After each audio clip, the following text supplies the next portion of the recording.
So I'm here on a beautiful Thursday afternoon. It's cooled off in Graz, Austria, at the European Astronomy Network Association's annual conference 2024 with someone who I met, I think it was in 2018 in Chile at an astrobiology conference, and a very nice guy who is a planetary scientist at NASA Goddard Space Flight Institute. What is it? NASA Goddard Institute? Space Flight Center. Space Flight Center. That's right.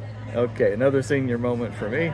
NASA Goddard Space Flight Center in Maryland, and who is very active in researching the outer ice giants of our solar system. Initially, you were very interested in Enceladus, but today, or actually yesterday, I believe, you gave a fascinating talk on Titan, the Saturn's icy moon of Titan, which I say humanity's actually landed a spacecraft on Titan, part of the Cassini-Huygens mission, the very successful NASA ESA mission to the outer gas giant planets. And Titan, Conor Nixon. Titan is fascinating because why? Why should we be interested in Titan? It's a great question, Bruce. So Titan is the largest moon of Saturn. It's by far the largest moon of Saturn. It's the only large moon of Saturn. And it's a unique moon in the solar system because it's the only moon that actually has a substantial atmosphere.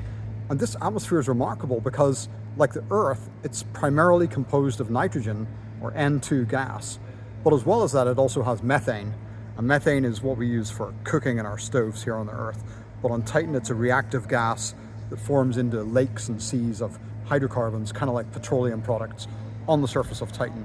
So that's pretty exotic and interesting. And you also said, fascinatingly, that Titan is actually larger than our own moon, maybe by 1,500 kilometers in diameter larger. That's right. Titan is larger than the Earth's moon. It's the second largest moon, in fact, in the entire solar system. Second only to Ganymede, which is the largest moon of Jupiter, which is just 100 kilometers larger.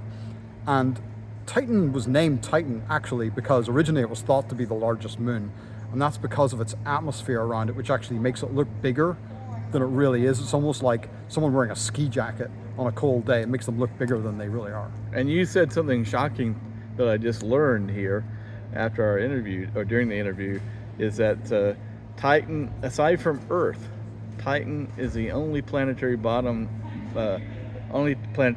in our solar system known to have rich chemistry, or chemistry as rich as Earth. Explain what you mean by that. Yeah, Bruce. So, of course, nothing's going to rival Earth because we have this active biology with trees and plants and flowers emanating out very complex substances. But Titan does have its own complex chemistry. It's what we call an organic chemistry. That means it's based on the carbon atom forming into chains of molecules, which can be larger and larger. And we yet don't know how big the chemistry goes or how large these chemical species grow. This is the active topic of my research, is to find out where this organic chemistry goes to, and could it lead to what we call precursors of life, or prebiotic chemistry. Prebiotic chemistry. But we don't expect, unlike Enceladus or maybe even Europa, we don't really expect Titan to have microbial life or even microfossils, do we?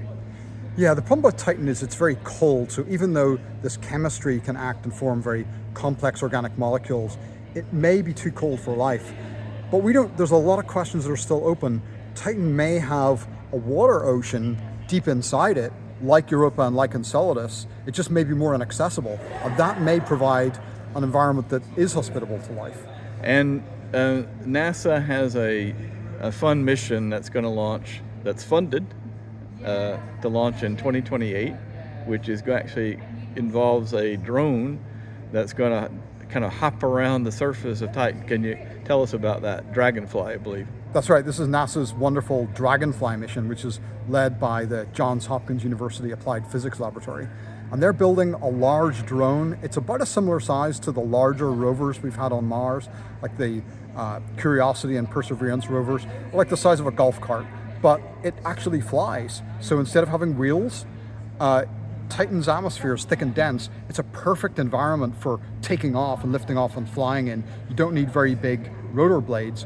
So it's a quadcopter with rotors on each corner. It can lift off, fly a couple of miles, and land again, and then do new measurements.